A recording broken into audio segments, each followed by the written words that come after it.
ஒரு அமைதியான கிராமத்தில் முருகன் மற்றும் மீனா என்ற தம்பதிகள் சந்தோஷமாக வாழ்ந்தார்கள். முருகன் ஒரு உழைப்பாளி விவசாயி.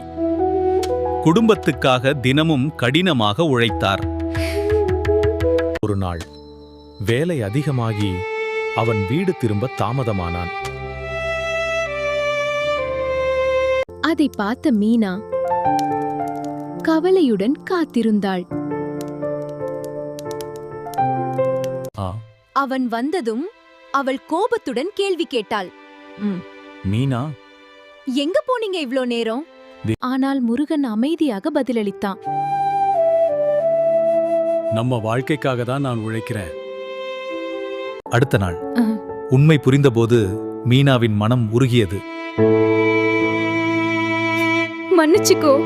அவர்களின் உறவு இன்னும் வலுவானதானது. நம்பிக்கை இருந்தால் வாழ்க்கை மலரும்.